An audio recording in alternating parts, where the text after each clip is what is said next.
It's just a chair. You can stand in the corner. Don't be dramatic, my father says. He says it in front of 53 guests, 6 weeks after my ankle reconstruction surgery, at a party I planned, I decorated, and I paid for, down to the last centerpiece.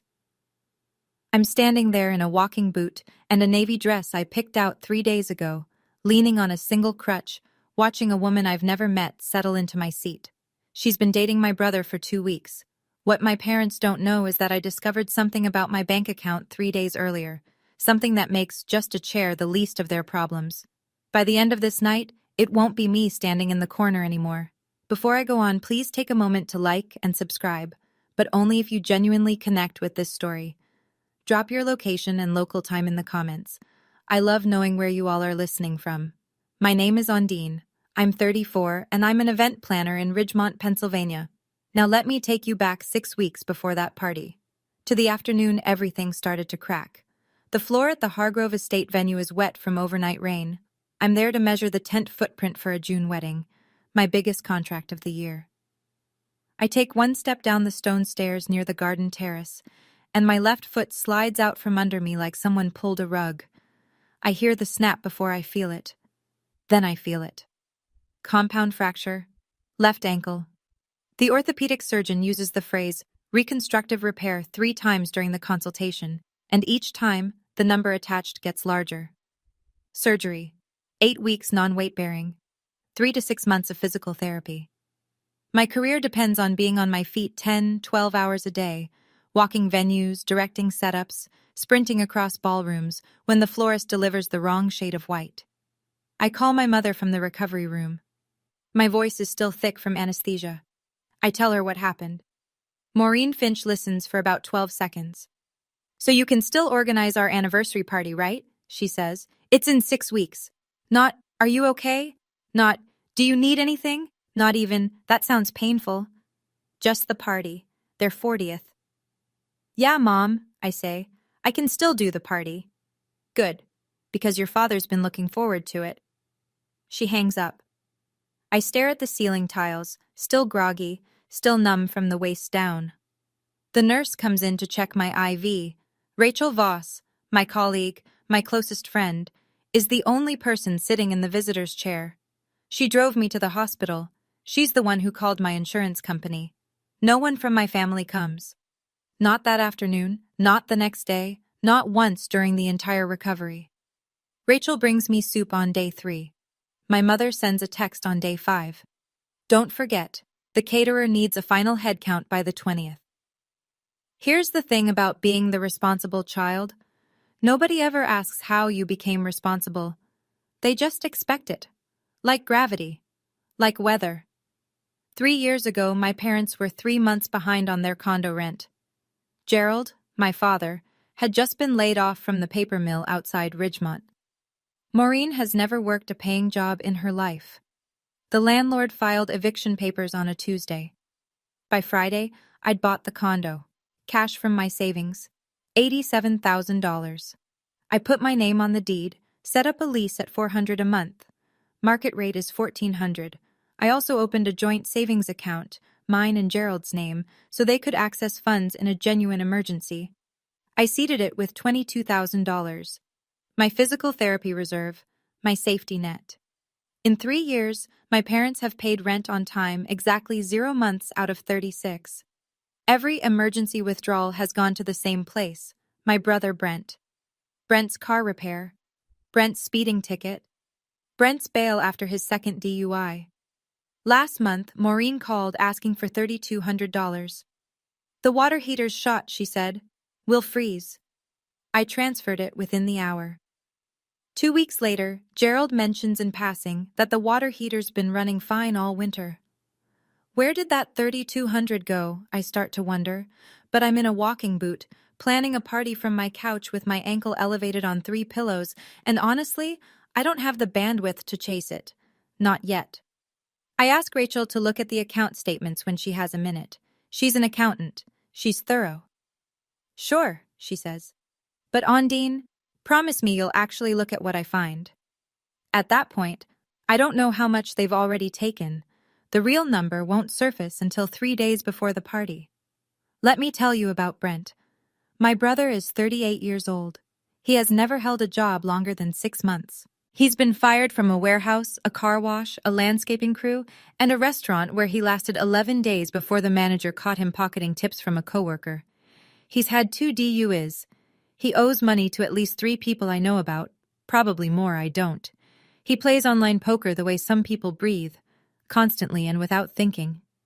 He has also been my mother's favorite since the day he was born. I don't say that with bitterness. I say it because it's a fact, the same way Pennsylvania is cold in February. Every time Brent wrecks something, a car, a relationship, a lease, Maureen calls me. Same script every time. He's your brother. Family helps family. And I do. Every time.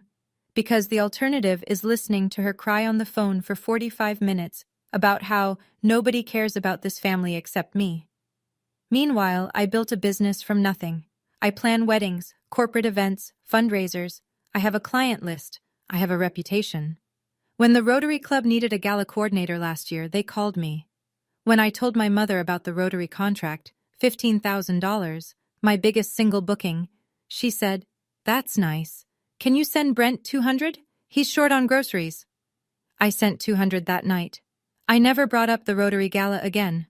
Brent is currently sleeping on a friend's couch in Wilkes Barre. He's been evicted from 4 apartments. He calls our mother every week. She tells him everything is going to be fine. She tells me to fix it. Rachel calls on a Wednesday evening. Her voice is careful, quiet, the way people sound when they're about to deliver bad news. "We need to talk about your savings account," she says. "Call me when you can. It's not good." I don't call Rachel back that night. Instead, I spend 3 hours finalizing the seating chart for my parents' anniversary dinner. 8 guests at the head table. Mom, Dad, me, Brent, Aunt Donna, Uncle Ray, Great-Aunt Ruthie, and Cousin Ellen. 53 total across 7 tables at the VFW Hall on Maple Street. I designed the centerpieces myself. White hydrangeas with eucalyptus, small framed photos from my parents' wedding. I ordered a 3-tier cake from Martinelli's Bakery.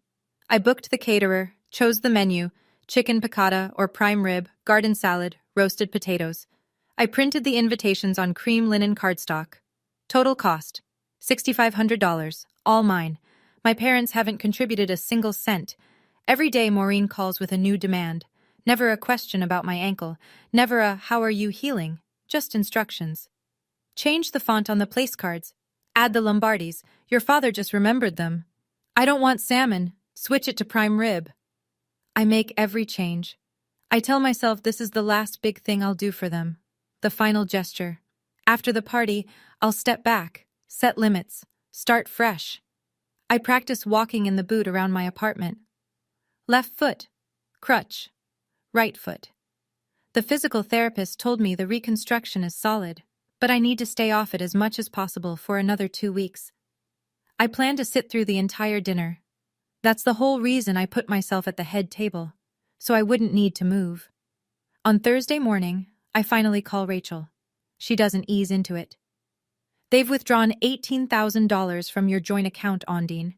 4 separate transactions over 2 months, all signed by your father." My chest goes cold. I told myself the party was the last big thing I'd do for them. I had no idea how right I'd be. Rachel reads me the transactions one by one.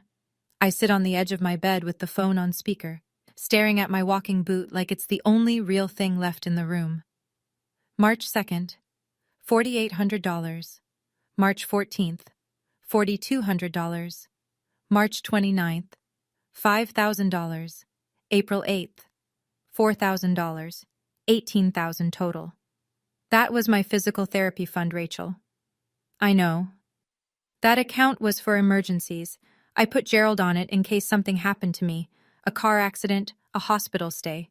That's it. I know. I call the bank. The branch manager pulls the records. Every withdrawal was signed by Gerald Finch, authorized, legal, because his name is on the account. There's no dispute process, no fraud claim. He had the right to withdraw. That was the whole point of joint access. I ask Rachel to cross-reference the dates. She finds it in under an hour. The $4,200 on March 14th went directly to Ridgemont Pawn and Trade. The same day Brent's truck was repossessed for unpaid loans. Another chunk lines up with a payment to the Luzerne County Clerk of Courts. Brent's second DUI fine, $18,000. 6 months of physical therapy my insurance won't cover. The difference between walking normally again and limping for the rest of my life. My career is standing, literally standing, on concrete floors, on grass, on gravel parking lots, for 10 or 12 hours at a stretch. Without full rehabilitation, I'm done. Ondine, Rachel says quietly. This isn't a mistake. This is a pattern. I sit with that sentence for a long time after she hangs up. Then I open my laptop and pull up the lease agreement for my parents' condo. Renewal date, April 30th. 45 days away. I haven't signed the renewal. I print the non-renewal form, just in case. I sit alone that night in my apartment. The walking boot is propped on a pillow. The non-renewal form is on the kitchen table, unsigned. The SAOK, the account statement, is next to it, every withdrawal highlighted in yellow. I do the math. Without the $18,000. No outpatient physical therapy. My insurance covers the surgery, not the rehabilitation. I can do basic exercises at home, but the specialist program, the one Dr. Henley specifically recommended, costs $3,000 a month for 6 months. Without it, the odds of full recovery drop significantly. If my ankle doesn't heal right, I limp. If I limp, I can't run a venue setup. If I can't run setups, I lose contracts. If I lose contracts, I lose everything I've spent 12 years building. And if I stay quiet? If I swallow this the way I've swallowed every other withdrawal, every other emergency, every other lie about a water heater that was never broken? My father will keep withdrawing. There's still $7,000 left in that account. Brent will keep gambling. Maureen will keep calling. I'll keep paying for their condo, their son's mistakes, their entire lifestyle, until there's nothing left of me. Or I look at the non-renewal form, 30 days notice, legal, clean, my right as the property owner. Not an eviction, a decision not to renew a lease that's been violated 11 months out of 36. I pick up a pen, then I put it down. I'm not ready yet. I need to hear what they say first. I need to give them one chance to tell the truth. I call my mother the next morning, Sunday, 3 days before the party. I wasn't ready to make that call yet, but I folded the non-renewal form into thirds and tucked it inside my clutch, just in case. Mom, I need to ask you something about the savings account. 3 seconds of silence. I count them. What about it? Maureen says. $18,000 is gone. 4 withdrawals. Dad signed for all of them. Another pause. Then her voice shifts. The same smooth, measured tone she uses when explaining to neighbors why Brent isn't working. Controlled. Practiced. Your father and I borrowed it. We were going to tell you. It's been 2 months, Mom. We've been busy with the party. Where did the money go? Bills? The water heater replacement? You know how expensive things are right now. The water heater Dad told me was working fine? Silence. And the $4,200 to Ridgemont Pawn and Trade? That's when the tone changes. No more smooth, no more measured. Are you spying on us now? Is that what we raised you to be? I don't raise my voice. I'm reading my own bank statement, Mom. That money was a family emergency. Brent needed help. Brent always needs help. He's your brother. Gerald's voice comes from the background. He must be on speaker. Your mother's right. We'll pay it back. Let's not ruin the party over this. Pay it back how, Dad? You're on a pension. Mom doesn't work. We'll figure it out. We always do. They always do. Which means I always do. I tell them I need to go. Maureen gets in one last sentence before I hang up. Her voice drops to something hard and flat, like a door closing. And don't you dare bring this up at the party. You'll embarrass the whole family. I stare at the phone for a long time. Then I open my clutch, take out the non-renewal form, and sign it. The VFW hall on Maple Street looks exactly the way I planned it. White tablecloths, hydrangea centerpieces, a banner stretched across the far wall, 40 years of love. The string lights I ordered cast a warm amber glow across the hardwood floor. I did all of this from my couch with a broken ankle and a laptop. I arrive at 6:15, 15 minutes before the guests. Walking boot, crutch under my right arm, navy cocktail dress, hair pinned up in a twist, small pearl earrings. My clutch is tucked under my left arm. Inside it, the signed non-renewal notice, folded into thirds. The bank statement, 4 withdrawals highlighted in yellow. I zipped the clutch closed this morning and haven't opened it since. Everything I might need is in here. The hall fills quickly. Uncle Ray and Aunt Donna come in first, then the Lombardis, then Great-Aunt Ruthie, 78 years old, using a cane and still sharper than anyone else in the room. Cousin Ellen, Donna's daughter, 30, wearing a green wrap dress, spots me near the entrance and rushes over. She hugs me. "You look great. Mom was worried about you." "Worried how?" Ellen hesitates, glances toward the head table where Maureen is smoothing a napkin. "Just worried." I let it go. For now. I check the head table. 8 place cards, exactly as I arranged them. My seat is at the far end, next to Aunt Donna, close enough to be part of the family, far enough that I won't need to get up. Maureen and Gerald are already at the center, greeting people with matching smiles. They haven't looked at me once. I sit down. My ankle throbs the second I lower my weight. But I'm sitting. That's what matters. Or so I think. Ellen comes back 10 minutes later. She slides into the chair next to mine, Uncle Ray's seat, but he's at the bar, and leans in close. "Okay, I need to tell you something," she says, "and I don't want you to get upset." That's never a good start. "Your mom told my mom you've been taking a lot of painkillers since the surgery, like a lot." I set my water glass down. "What exactly did she say?" "She said you were dependent, that you haven't been yourself, that you might, her words, cause a scene tonight." I look across the room at Maureen. She's laughing with Gerald's cousin, one hand on his arm, the picture of warmth, the perfect hostess. At a party she didn't plan, didn't pay for, and didn't lift a finger to organize. Now I understand the looks. When I walked in, 2 of my father's aunts glanced at me sideways, then quickly away. I thought it was the boot. It wasn't the boot.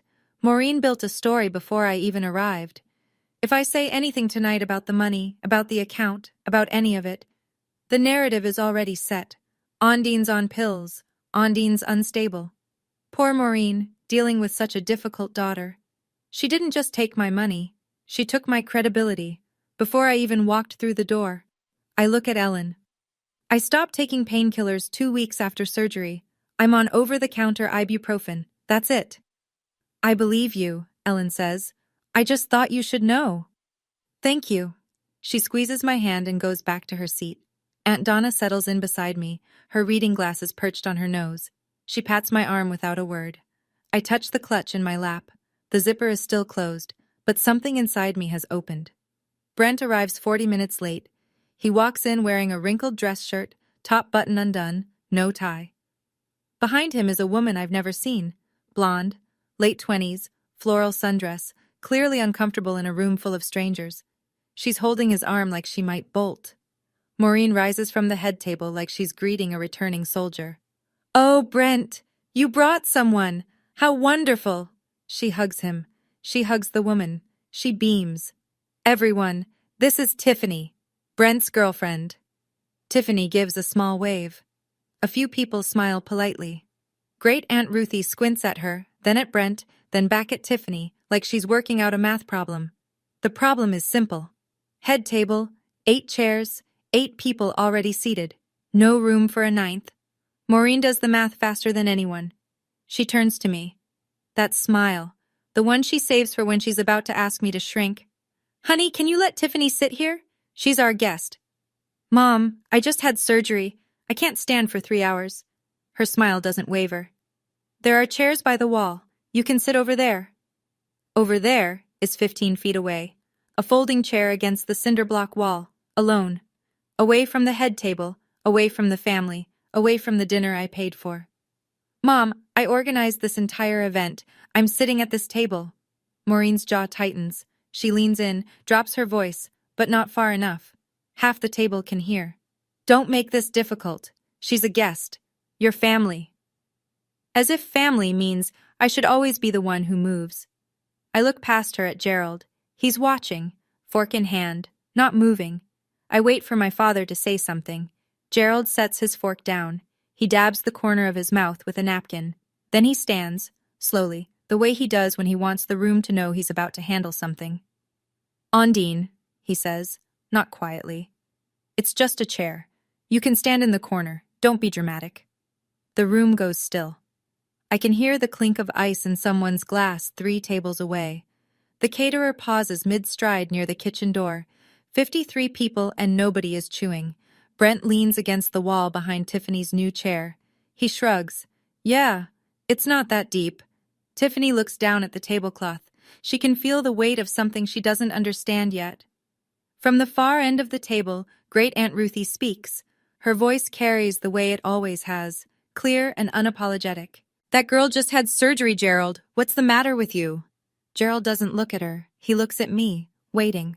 I look down at my walking boot. The Velcro straps, the stiff plastic shell holding my ankle together. 6 weeks of healing, 6 weeks of planning this party from a couch. I stand up.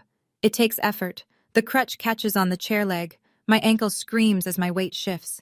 Aunt Donna half rises to help me, but I shake my head. I can do this myself. My clutch slips from my lap as I push back. It falls open just slightly, a flash of white paper visible inside. Aunt Donna glances at it. She says nothing. I pick it up, close it, tuck it under my arm. Tiffany sits in my chair without meeting my eyes. Gerald smooths his napkin. See? No big deal. Let's enjoy the evening. No big deal. The story of my entire life in this family. The corner is exactly as cold as it looks. I lean against the cinder block wall near the emergency exit. The crutch props under my right arm. My left ankle pulses with a dull, deep ache, the kind the surgeon warned me about. Don't stand on it for extended periods. The hardware is still settling. From here, I have a perfect view of the head table. My hydrangea centerpiece. My place card, Ondine in calligraphy I chose, now pushed aside to make room for Tiffany's plate. Maureen is pouring wine. Gerald is slicing into prime rib. Brent is telling a story with his hands, grinning at something I can't hear. Nobody brings me a chair. Nobody offers their seat. Nobody walks over. The caterer, a woman named Janet, whose company I've hired for 4 events this year, passes with a tray. She stops, looks at me, frowns. Ms. Finch? Why are you standing? Let me get you a... I'm fine, Janet. Thank you. She hesitates, then moves on, glancing back once. 2 minutes later, Aunt Donna appears at my side. She's carrying her own plate, as if she just happened to wander over. But I know Donna. Nothing she does is accidental. This isn't right, she says quietly. And you know it. I know. What are you going to do? I look at the clutch under my arm, the paper inside it, the signature I put on that form the morning after my mother told me not to embarrass her. I haven't decided yet. Donna looks at me for a long moment. Then she says something I'll carry with me for a long time. I've watched your mother do this for 30 years. You don't owe her a corner. She walks back to her seat. I stay standing, but not for much longer. Someone clinks a glass. The room settles. Maureen stands at the head of the table, one hand pressed to her chest like she's about to deliver a eulogy. Her eyes are already glistening, a skill she's perfected over decades. I just want to say a few words, she begins. 40 years with this man, 40 years of building a family, a home, a life. She looks at Gerald. He nods, the good husband. We've been blessed with 2 wonderful children. Brent, she pauses, reaches for his hand. Who's finding his way, and who brought this lovely young woman into our lives tonight? Tiffany, welcome to the family. Tiffany smiles nervously. Brent squeezes her shoulder. I wait. And of course our friends and family who came out tonight. We're so grateful. That's it. She's done. From somewhere near the bar, Great Aunt Ruthie's voice cuts through the applause. Maureen, aren't you going to thank Ondine? She put this whole thing together. A few heads turn toward the corner where I'm standing. Maureen blinks. Her smile recalibrates. Oh, of course. Ondine helped too. Helped. Like I carried in a casserole dish. Like I showed up an hour early to set out napkins. Not like I spent 6 weeks organizing every detail from a hospital bed. Not like I wrote a $6,500 check for this room, this food, these flowers. Helped. I tighten my grip on the clutch. At that moment, I make my decision. Not out of anger, out of clarity. I stood there listening to my mother thank everyone in the room except the person who made that room possible. And I thought, have you ever been the invisible one? The one who pays, who plans, who shows up but never gets mentioned. If you've ever stood in that corner, literally or figuratively, tell me in the comments, what was your last straw? I'd really love to know. Brent finds me by the wall 10 minutes later. He's holding a beer, his third, from the look of it, and wearing the expression of someone who believes he's being generous. Don't take it personally, sis. He says it loud enough for the two couples at the nearest table to hear. Mom just wants everything perfect tonight. I organized everything tonight, Brent. He grins. That grin, the one that says nothing I do is serious enough to count. Yeah, well, that's kind of your thing, right? Planning parties? My thing. Like it's a hobby. Like I don't have a business license, a client roster, and a tax ID number. I don't respond. He takes a swig, satisfied, and drifts back toward the head table. But he doesn't make it there. Tiffany meets him halfway. She's got her purse strap in both hands, twisting it. Brent, she says, can I talk to you for a second? He waves her off. Not now, babe. She ignores that. She walks up to me instead. Her voice is low, uncertain. Hey. I didn't know there weren't enough chairs. Brent told me you offered to switch. He said you were fine with it. I look at Brent. He's frozen mid-step, beer halfway to his mouth. I didn't offer anything, I tell Tiffany. But it's not your fault. She stares at me. Then she turns to Brent. Her face shifts, something clicking into place. You told me she was cool about it, she says. Brent shrugs. Can we not do this right now? But the two couples at the nearest table heard every word. One woman looks at her husband. He raises an eyebrow. The cracks are starting to show, not just in my family, in the story Maureen built around it. Dinner service begins. Plates of chicken piccata and prime rib move from the kitchen to the tables in steady waves. The smell of rosemary fills the hall. I'm still standing. No chair, no table assignment, no plate. The caterer didn't set a place for me at the wall because, why would she? I'm supposed to be at the head table. Aunt Donna notices. She stands, takes her own plate, and carries it to me with a fork and knife wrapped in a napkin. Here, eat something. Maureen sees this from across the room. She's on her feet in seconds, weaving between tables with the efficiency of someone used to controlling every room she's in. Donna, don't encourage her. She says it loud enough for half the hall to catch. She's making a scene standing there looking miserable. She could sit at the kids' table if she really wanted. The kids' table. I'm 34 years old. I own the building my parents sleep in. I run a business. And my mother just told a room full of relatives I belong with the 8-year-olds. Aunt Donna doesn't flinch. Maureen, she has a broken ankle. It's not broken. She exaggerates everything. It was surgically reconstructed 6 weeks ago. She's walking, isn't she? It can't be that bad. From the head table, Gerald's voice. Can we please just eat? That sentence. That tired, dismissive, conversation-ending sentence. The verbal equivalent of a man pulling a blanket over his head. I set Donna's plate down on the nearest table. I look at the head table. At the banner. At my centerpieces. At the $6,500 worth of evening that is not and has never been about me. I open my clutch.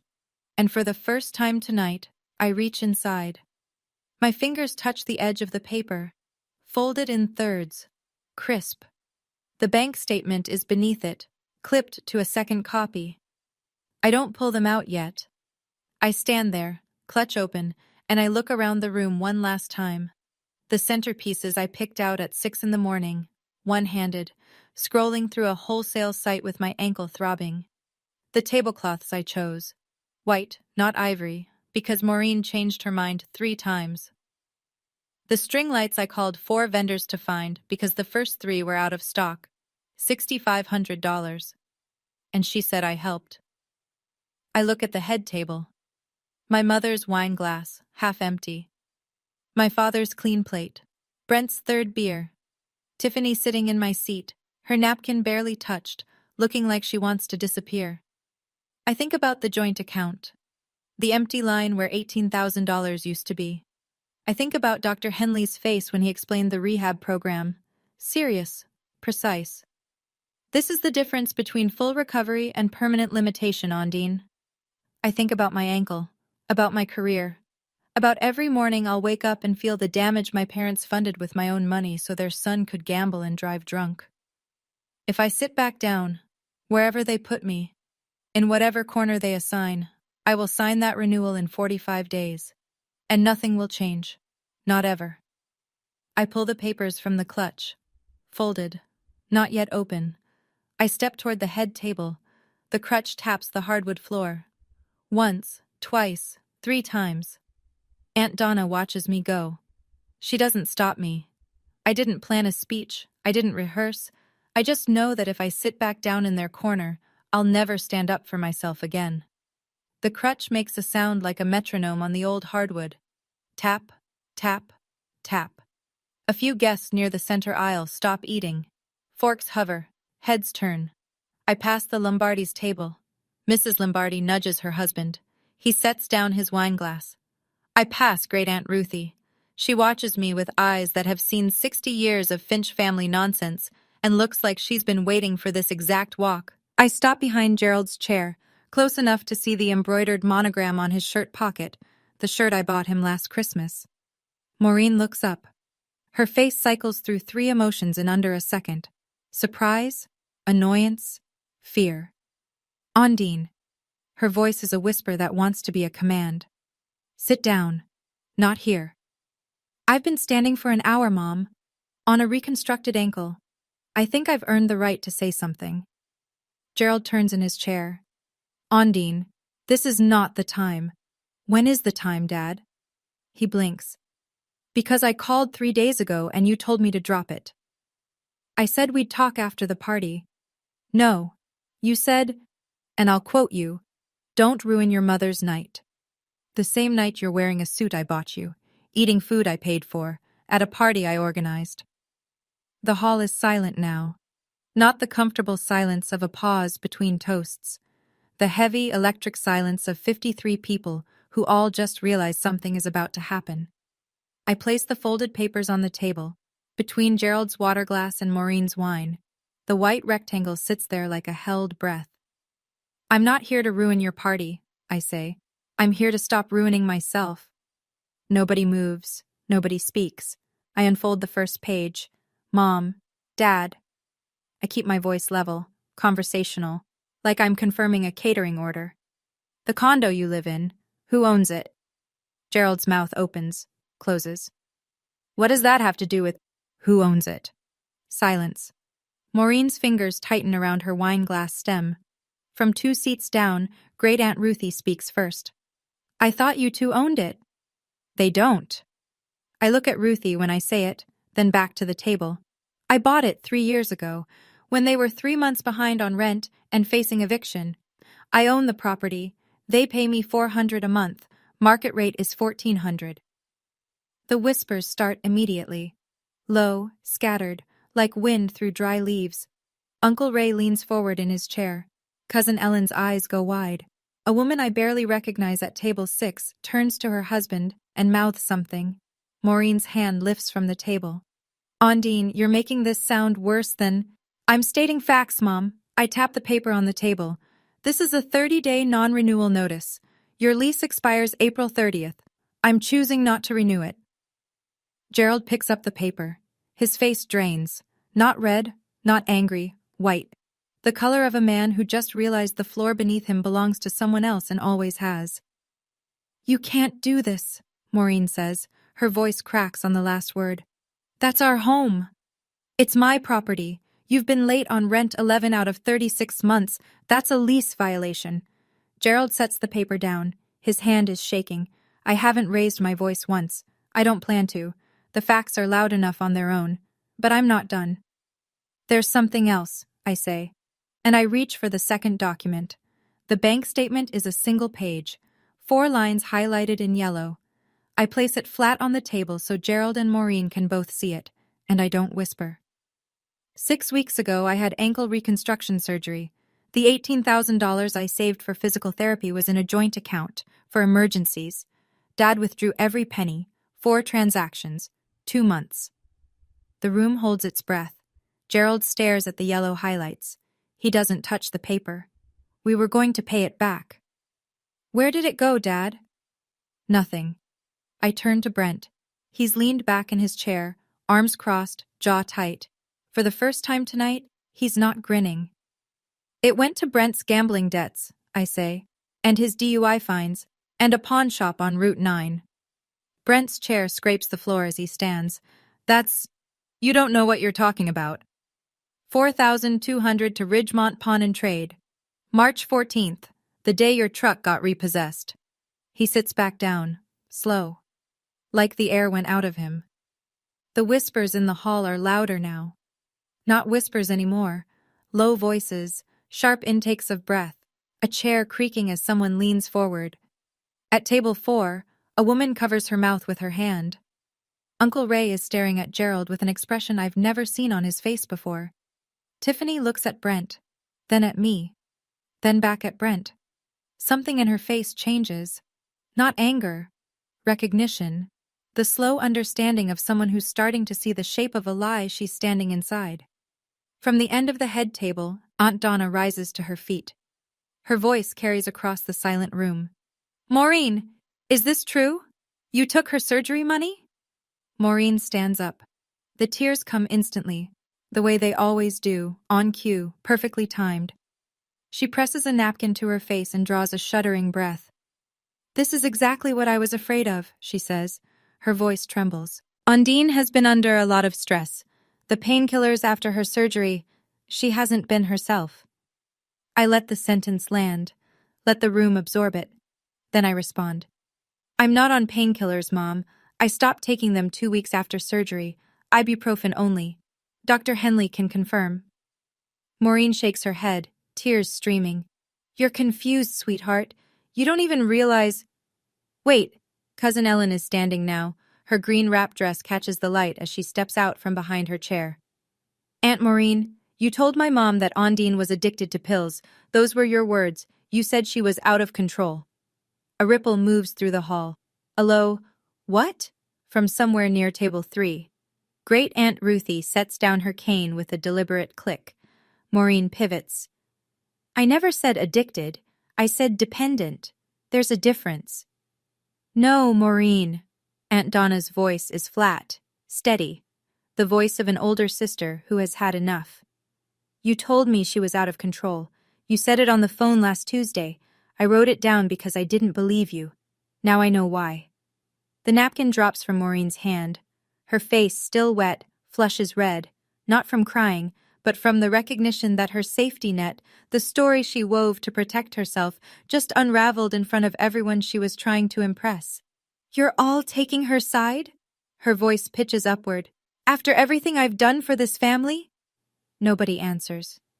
The silence says everything. Gerald stands. He raises both hands, palms out, the universal gesture of a man who thinks he can still control the room by appearing calm. Everyone, please. This is a family matter. Let's handle it privately. You had a chance to handle it privately, Dad. I keep my voice even. 3 days ago, you told me to drop it. I said we'd discuss it after... No. You said, don't ruin your mother's night. The same night you're wearing a suit I bought you, eating a meal I paid for, in a building I decorated. I'm done being private about the people who robbed me. Great Aunt Ruthie wraps her cane on the floor. Once, the sound cuts through everything. Gerald, did you take that girl's money or not? He looks down at the table, at the bank statement, at the yellow highlights. He doesn't answer. Ruthie nods slowly. That's all I need to hear. Brent shoves his chair back. This is insane. She's being dramatic. She's always dramatic. And then a quiet voice from his right. Tiffany. Brent? She's not looking at him. She's looking at the table. You told me she offered her chair. You said she was fine with it. Tiffany, stay out of... That wasn't true, was it? He doesn't answer either. The silence runs in the family. Tiffany picks up her purse from the back of the chair, my chair, and stands. She doesn't say goodbye to Brent. She doesn't say anything else at all. She just walks toward the far end of the hall and sits down next to Great Aunt Ruthie, who pats her hand once without a word. The head table now has an empty seat. The irony isn't lost on me. I point to the non-renewal notice still sitting in front of Gerald. That is a 30-day non-renewal. Your lease expires April 30th. I won't be renewing it. You have 30 days to find a new place. Maureen grabs the edge of the table. You can't throw us out. We're your parents. I'm not throwing you out.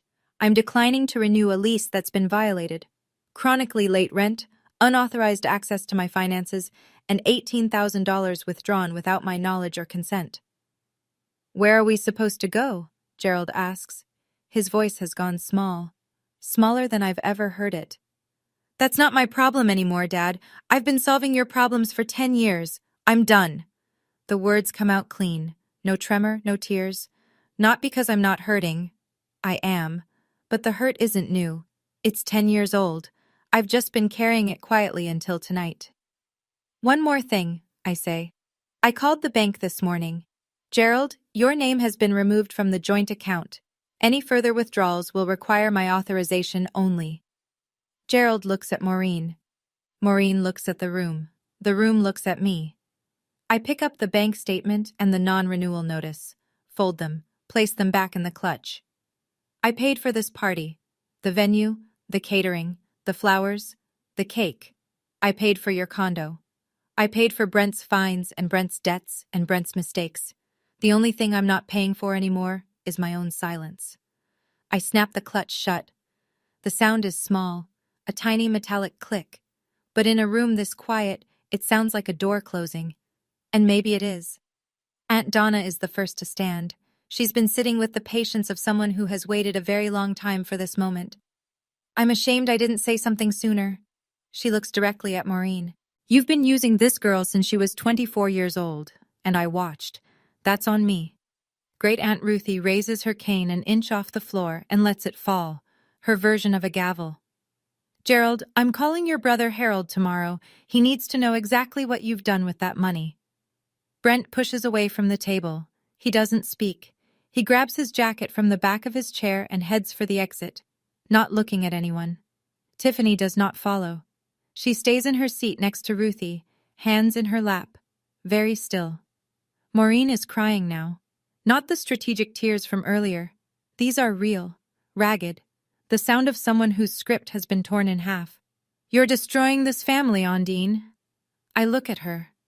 My mother, the woman who raised me, the woman who told 53 people I was a pill addict so they wouldn't believe me when I told the truth. No, Mom, I'm leaving it. There's a difference. At tables across the hall, people are standing, murmuring, reaching for coats. Uncle Ray shakes his head slowly. Two of Gerald's co-workers from the mill quietly collect their wives and move toward the door. But a few come toward me, Gerald's cousin Frank, a neighbor from Elm Street. They put a hand on my shoulder. A quick squeeze. They don't need to say the words. Gerald doesn't stand. He sits in his chair at the head of a table that no longer feels like the head of anything, staring at the folded paper in front of him. You can cry, Mom, I say, but you can't rewrite what happened, not tonight. I collect my crutch, tuck the clutch under my arm, and I walk toward the door. The walk takes longer than it should. The boot, the crutch, the hardwood floor that I spent 2 phone calls negotiating to rent, because Maureen wanted a hall with real floors, not that rubber nonsense. Every step echoes. Nobody stops me. Aunt Donna catches up near the exit. She's carrying her coat and her purse, like she'd already planned to leave the moment I did. You need a ride? Rachel's outside. Donna nods. Call me tomorrow. I mean it. I will. She hugs me, carefully, avoiding the crutch, one hand on the back of my head. The kind of hug my mother used to give me when I was very small, before she figured out which child was useful and which one was lovable. I push through the double doors into the parking lot. The air hits my face. Cold, sharp, late April Pennsylvania. The sky is clear and dark and full of stars that don't care about anniversary parties. Rachel is parked 3 spots from the entrance, engine idling, window down. She looks at me over the top of her reading glasses. How'd it go? I lower myself into the passenger seat. Every joint in my body exhales. I don't have a family dinner to go to anymore. Rachel puts the car in drive. You have a physical therapy appointment Monday. That's a start. I almost laugh. Almost. As we pull out of the lot, I look back at the VFW hall through the rear window. The banner is still visible through the glass doors. 40 years of love. The string lights still glow. The party is still technically happening. But it isn't mine anymore. And for the first time, that feels right. I drove away lighter than I'd felt in 10 years. The calls start the next morning. Maureen's first. I let it ring to voicemail. She leaves a 2-minute message, half crying, half accusing. You humiliated us. You humiliated your father. I hope you're proud of yourself. Then she calls Aunt Donna, then Uncle Ray, then every cousin, in-law, and second cousin she can reach. The script is familiar. Ondine overreacted.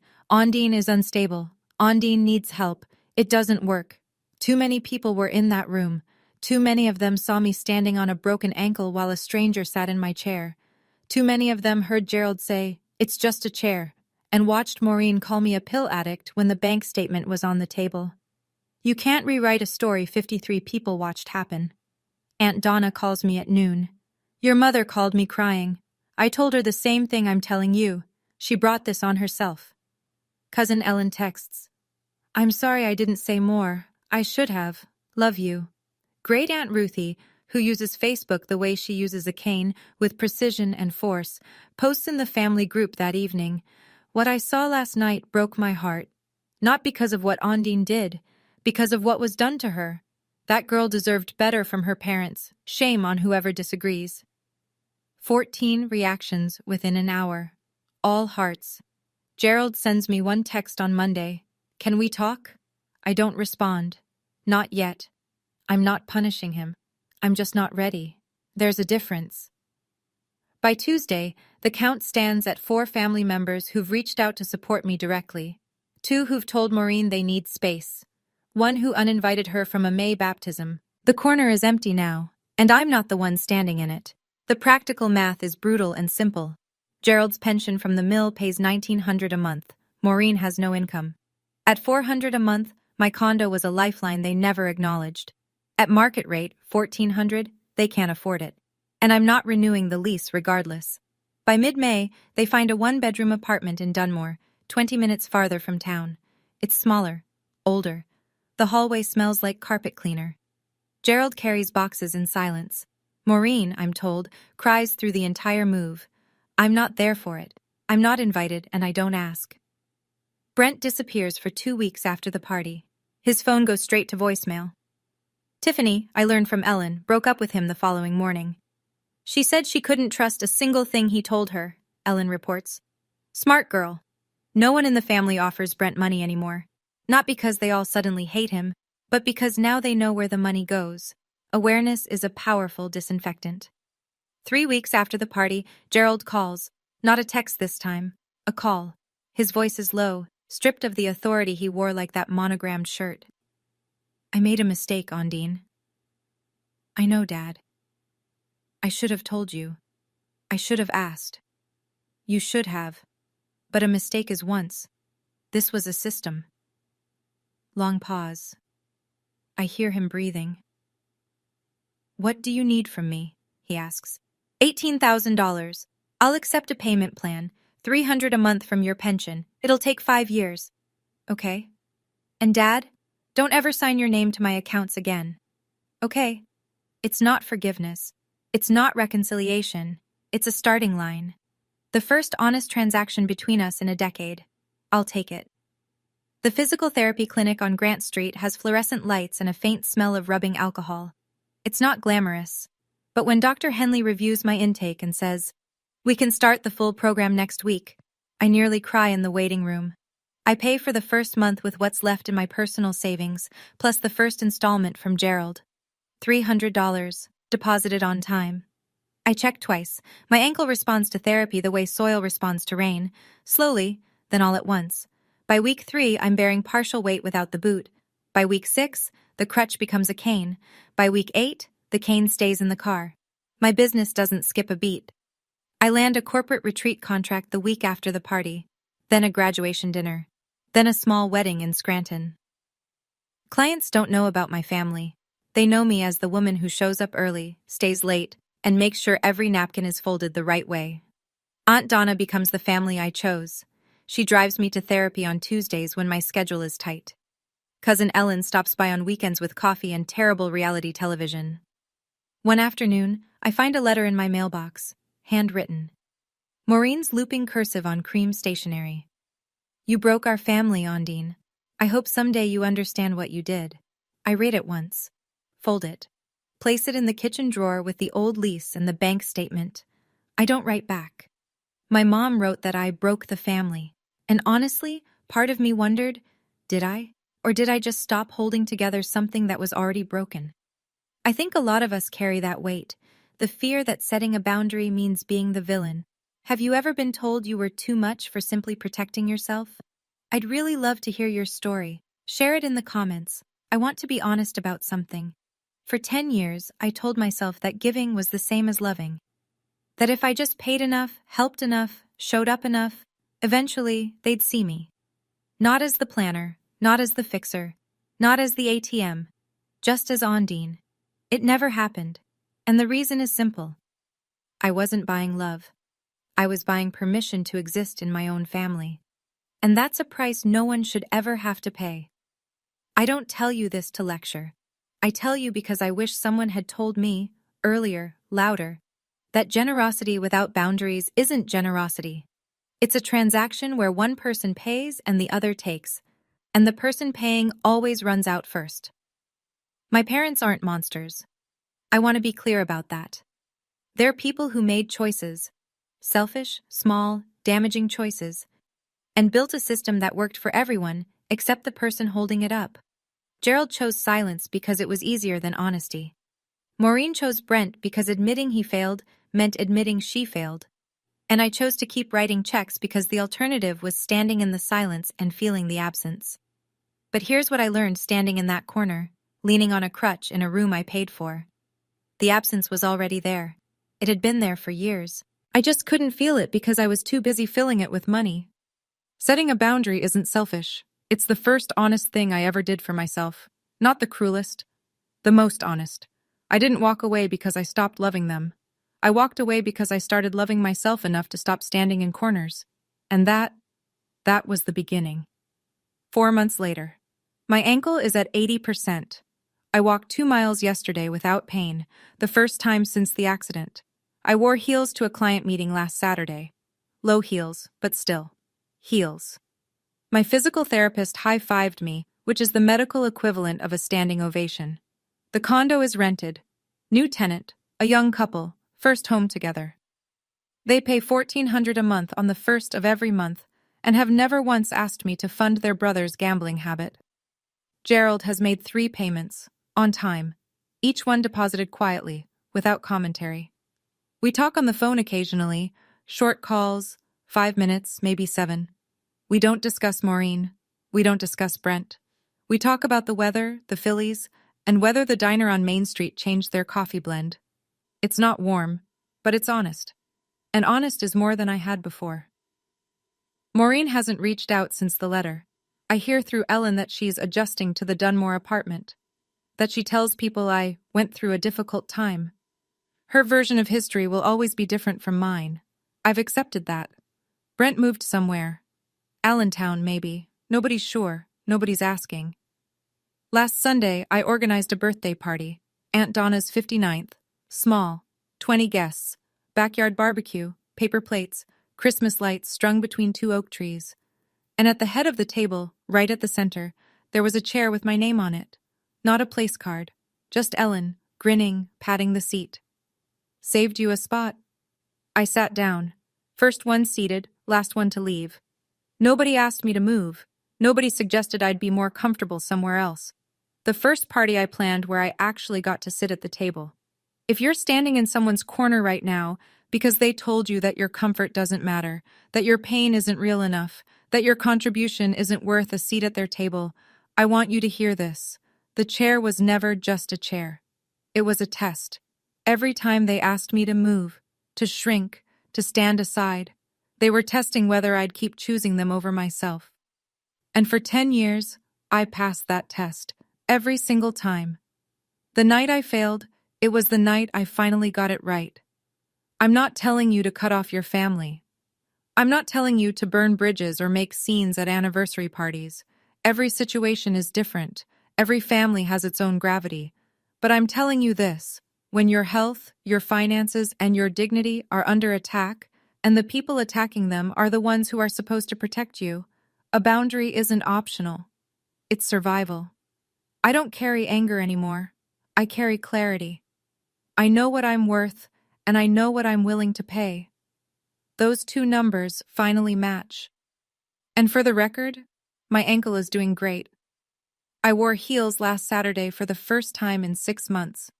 Proper heels, 3 inches, navy blue to match the dress I bought myself. They were spectacular. Thank you for staying with me through this. If this story meant something to you, hit subscribe and that notification bell so you don't miss the next one. I've linked another story in the description that I think you'll connect with. It's about someone who was told they owed their family everything until they found out what their family really owed them. Go check it out. And remember, your peace is not negotiable. I'll see you in the next one.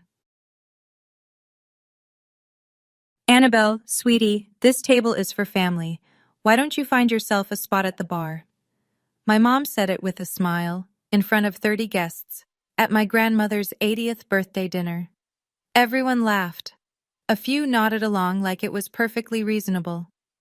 Then the waiter placed a $3,270 bill in front of me. Just me. For all 30 of them. I took a sip of water, smiled, and paid every cent. But before I could stand, a voice from the head of the table cut through the room. Just a moment, please. What happened next cost my mother everything she'd spent 24 years stealing. Before I go on, please take a moment to like and subscribe, but only if you genuinely connect with this story. Drop your location and your local time in the comments. I love knowing where you're watching from. My name is Annabelle. I'm 29 years old, and this is how I stopped letting my family treat me like a guest in my own life. Now let me take you back to Crestwood, Georgia, to the night everything changed. I was 5 when I moved into the Everett house. My parents, my real parents, James and Lucy, died on a Tuesday. A pickup truck ran a red light on Route 9 and hit them head-on. I was at daycare, finger painting a lopsided sunflower. By the time they found me, I was an orphan. Richard Everett was my father's older brother. He insisted on taking me in. His wife, Diane, did not insist. I learned that early. Kyle and Madison, their biological kids, had bedrooms upstairs, matching bedspreads, glow-in-the-dark stars on the ceilings, nightlights shaped like animals. My room was in the basement, next to the washing machine. It had a window the size of a shoebox, and some nights the dryer would kick on at 2 in the morning, and I'd lie there listening to it thump like a second heartbeat. Diane never hit me. She was smarter than that. Her cruelty lived in small omissions, the kind no one sees unless they're the one being omitted. 3 plates on the table instead of 4. Oh, Annabelle, I keep forgetting. Grab one yourself. Family photos on the mantel, on the stairwell, on the Christmas card. Kyle grinning, Madison in pigtails, Richard with his arm around Diane. I'm in none of them. When I was 8, I asked why. Diane looked at me like I'd asked why the sky was blue. Those are family portraits, Annabelle. She said it gently. That was the worst part. The neighbors thought she was a saint. That woman took in her husband's niece, gave up everything. I heard it at church, at the grocery store, at school pickup. What I didn't know, what I wouldn't know for 24 more years, was that my parents hadn't left me with nothing. They'd left me $600,000, and Diane had spent every cent. By 16, I understood the rules. Kyle got a car for his birthday, a used Camaro, but still. Madison got braces, a violin, summer camp in the Blue Ridge Mountains. I got the employee discount at Hank's Grocery on Route 12, where I stocked shelves 3 nights a week to pay for my own school supplies. The year Kyle left for college, I asked Richard if there was money set aside for me too. We were in the garage. He was sorting wrenches, not looking at me. "I'll talk to Diane," he said. Diane's answer came at dinner. "College isn't for everyone, Annabelle. You're good with your hands." Kyle's tuition was $80,000. I know because I saw the check on the kitchen counter, written out in Diane's handwriting, and I remember thinking that was more money than I could imagine. I didn't argue. I applied to the community college nursing program on my own, took out federal loans, and worked double shifts at Hank's every summer. The thing about holidays was the photos. Every Thanksgiving, every Christmas, Diane staged her perfect family portrait in front of the fireplace. She'd hand me the camera. "You're the best photographer in the house, Annabelle." So I'd frame them. Kyle in his college hoodie, Madison with her new earrings, Richard stiff in his flannel, Diane beaming in the center. And I'd press the shutter button and the flash would go off, and the image would freeze them exactly the way Diane wanted the world to see them. A complete family. I wasn't in a single one. But there was one person in that family who never forgot me. One person who set a place for me every single time, without being asked. Eleanor Everett was 80 years old, 5'2", and the only person in that family who made me feel like I had a right to breathe. She was Richard's mother, a retired school teacher with a kitchen that always smelled like cinnamon, and a voice that could silence a room without rising above a whisper. Every Sunday, Eleanor picked me up at 9 sharp. We'd drive to her cottage on Maple Hill, and she'd teach me how to bake apple crumble, buttermilk biscuits, peach cobbler from scratch. While the oven hummed, she'd tell me stories about my father. "James had your eyes," she'd say, rolling dough with flour-dusted hands. "And your mother," Lucy smiled like sunshine after rain. "You have that same smile, Annabelle." I'd hold those words like coins in my pocket, turning them over during the long nights in the basement room. Diane hated my Sundays with Eleanor. "She's 80 years old, Annabelle. You're wearing her out. She's fragile. Don't bother her with your problems. Maybe skip this week. She needs rest." I always went anyway, until the year Diane told me if I kept making trouble, she'd tell Eleanor I didn't want to come anymore. I was 14. I believed her. So I started asking permission first, and permission was not always granted. One Sunday, just before I turned 17, Eleanor said something I didn't understand. She put down her rolling pin, looked at me with eyes that were sharp and sad at the same time. "Your parents loved you enough to plan ahead, Annabelle. Don't ever forget that." I nodded like I knew what she meant. I didn't. Not for another 12 years. But Eleanor knew exactly what she was telling me, and she was already making plans of her own. Fast forward to now. I'm 29, a registered nurse at Crestwood Community Hospital, living alone in a one-bedroom apartment above the laundromat on Cherry Street. It's small, it's loud on wash days, and it's mine. Eleanor's health has slowed in the past year. Her knees ache, she gets winded on stairs, but her mind is a steel trap, and every Sunday I still drive to Maple Hill. The rest of the family knows what Eleanor has. The cottage, her late husband's pension, savings accounts built over 50 years. Somewhere north of $1 million. In a town like Crestwood, that's a fortune. Diane started her campaign around January. Subtle at first. She'd visit Eleanor with flowers from the shop and happen to mention how difficult I'd been lately. How I'd been distant. How I probably only visited for the inheritance.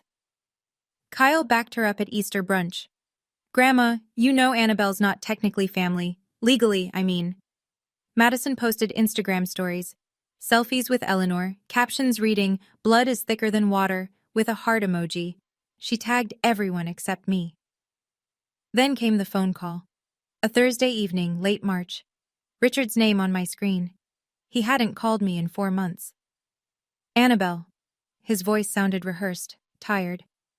"About Mom's birthday dinner this Saturday. Maybe it's better if you don't come, for everyone's sake."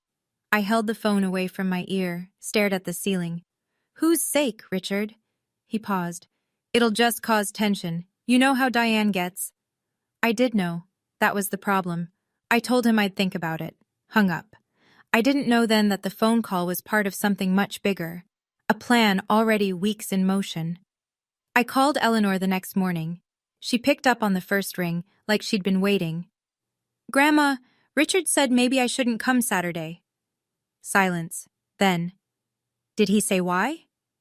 He said it would cause tension. Eleanor's breathing was steady, measured. When she spoke, her voice was different, urgent in a way I'd never heard.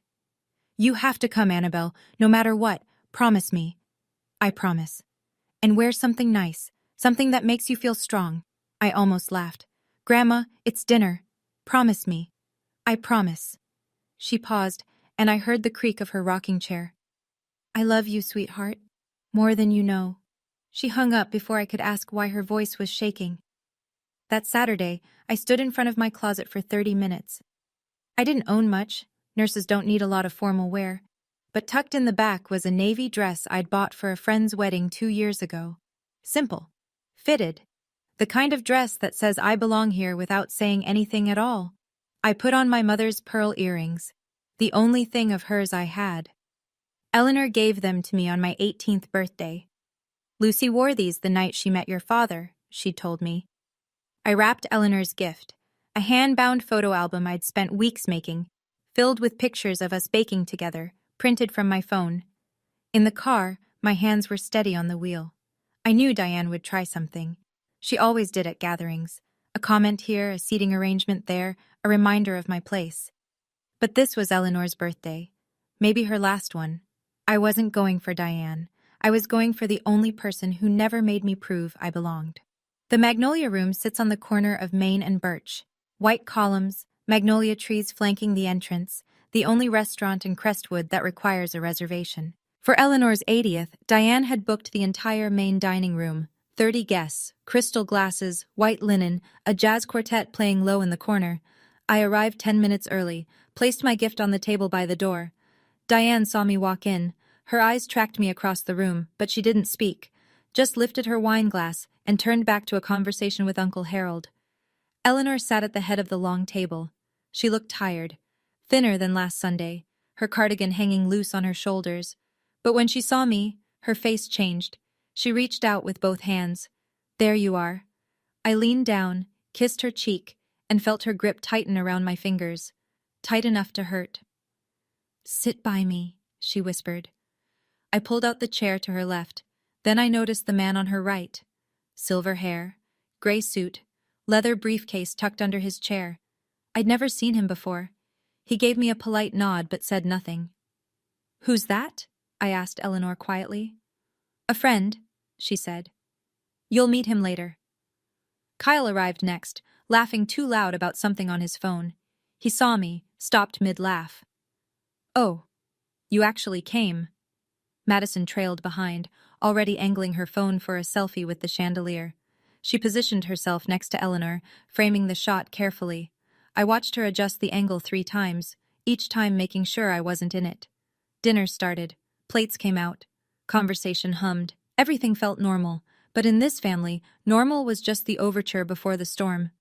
Diane stood up between the appetizer and the main course. She tapped her glass with a butter knife. The jazz quartet stopped. Thank you all for being here tonight, she said, voice honey warm, scanning the room. Family means everything to us Everetts. She lingered on the word family. Her eyes found mine for exactly 1 second. I'd like to introduce everyone at our table.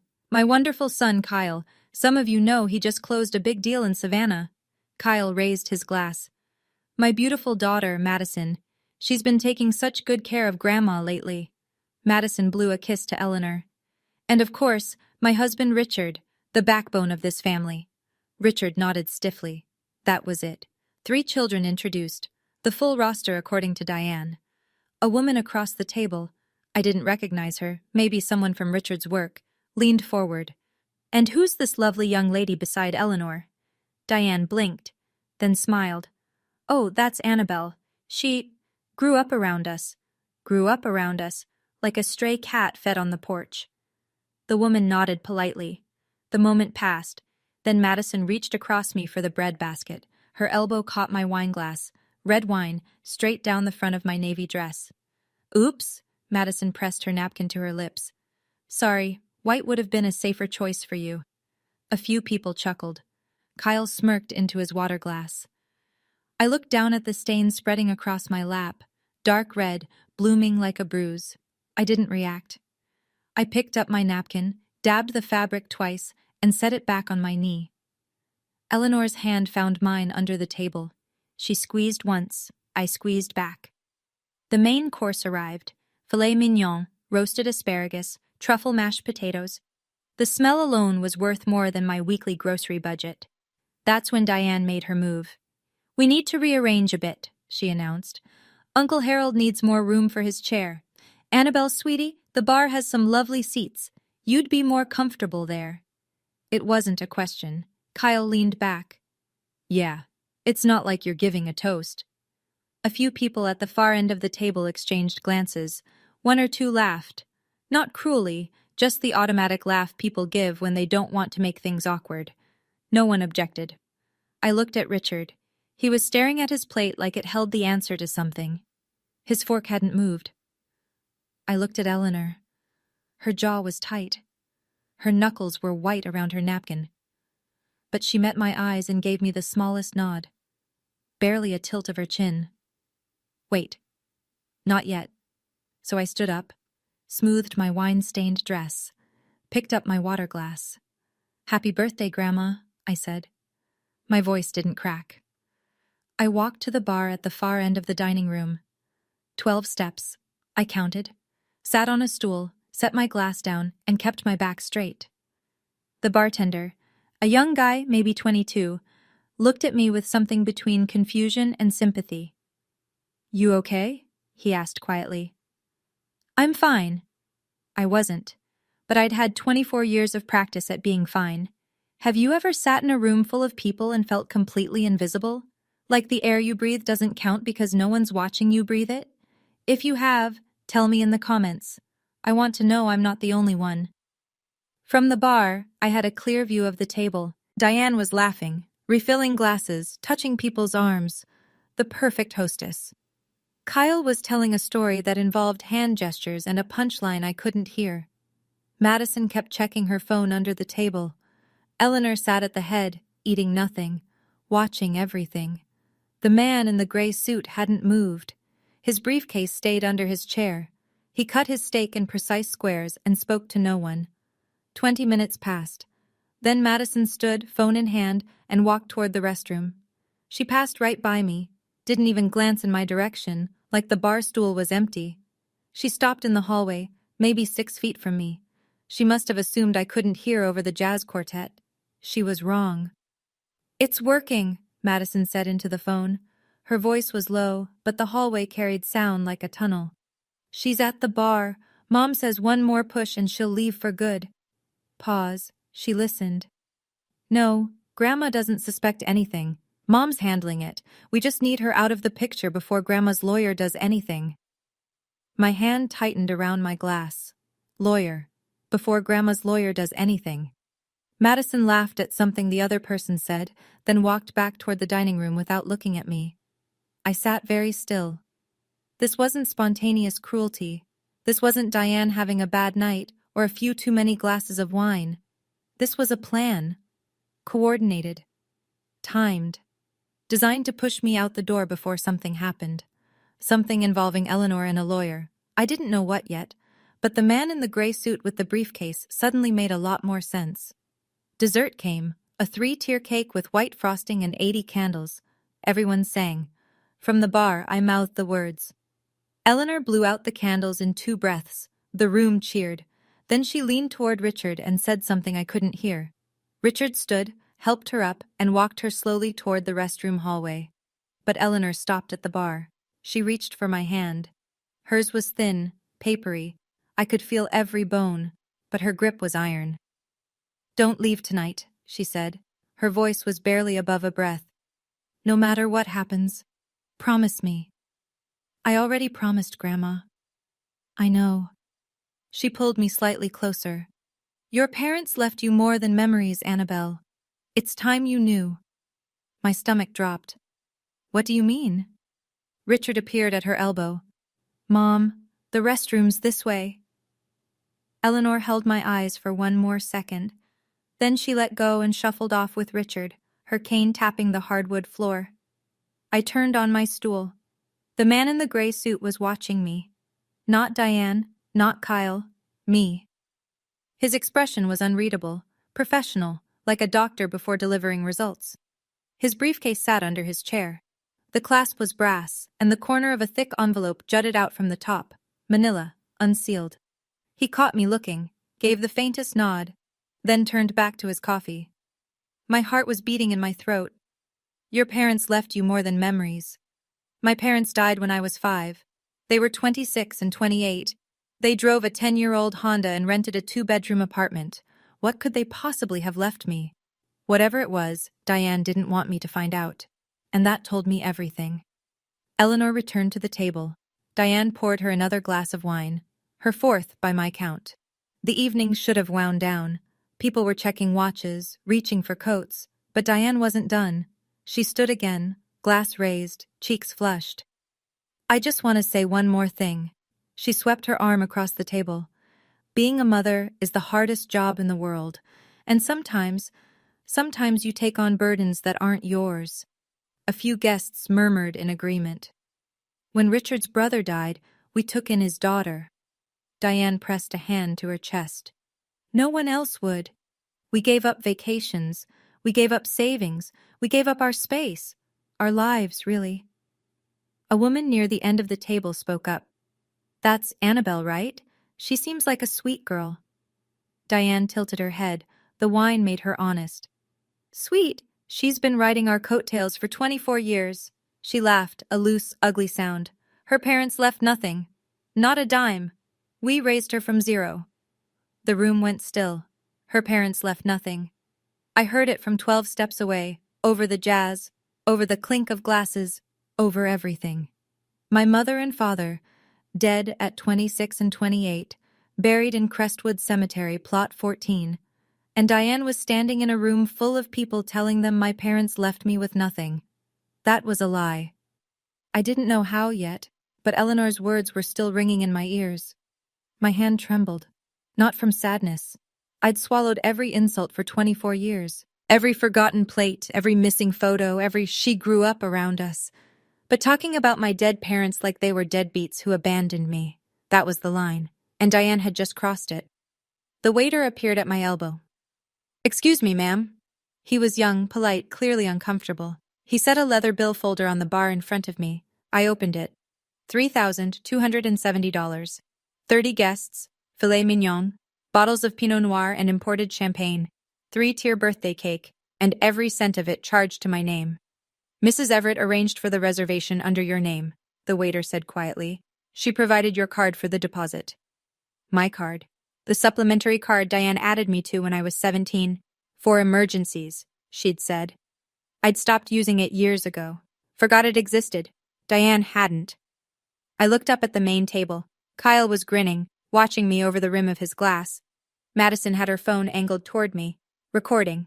Diane caught my eye and raised her wine glass in a little toast. A salute, a dare. 30 people were watching. I opened my wallet, pulled out my own debit card, my actual card, attached to my actual savings, the money I'd earned stacking shelves and drawing blood and working back-to-back 12-hour shifts. I handed it to the waiter. Thank you, I said. You can run this. He hesitated. Ma'am, are you sure? I'm sure. He took the card. I signed the receipt, tipped 20%. From the main table, Diane's voice floated over like smoke. See? She knows her place. More laughter, quieter this time. A few guests looked away. I capped the pen, set it down, started to stand. And then, from the head of the table, clear as a bell in a silent church. Just a moment, please. Eleanor's voice. And it stopped the room cold. Every head turned. Eleanor pushed back her chair. The man in the gray suit stood first, offering his arm. She took it, steadied herself, and straightened to her full 5'2". The jazz quartet had stopped between songs. The timing was accidental, or maybe it wasn't. The only sound was the faint clink of someone setting down a fork. Eleanor looked around the room the way she must have looked at a classroom of restless children. Patient, firm, absolute. Before anyone leaves, she said, I have something to say. It is my birthday, after all. Diane's smile flickered. Mom, it's been a long night. You should rest. Sit down, Diane. 3 words. No volume. No anger. Just the kind of authority that comes from 80 years of never bluffing. Diane sat. Eleanor turned to me. Annabelle, come back to the table, sweetheart. I didn't move at first. 24 years of conditioning will do that. Freeze you in place even when someone's reaching out. But Eleanor held her hand toward me, and something in her face said now. I walked back. 12 steps, the same 12 I'd counted on the way out. Kyle shifted in his seat. Madison lowered her phone. Eleanor waited until I was standing beside her. Then she placed her hand on my arm and said, loud enough for every guest in that room, you belong here more than anyone at this table. The silence that followed was the thickest I've ever felt, like the air itself was holding its breath. Then the man in the gray suit reached under his chair, pulled out his briefcase, set it on the table, unclasped it, and placed a thick manila envelope next to Eleanor's untouched dessert. Nobody was laughing now. Eleanor rested one hand on the envelope, the other gripped her cane. Diane just told this room that Annabelle's parents left nothing. She paused. Let the sentence sit.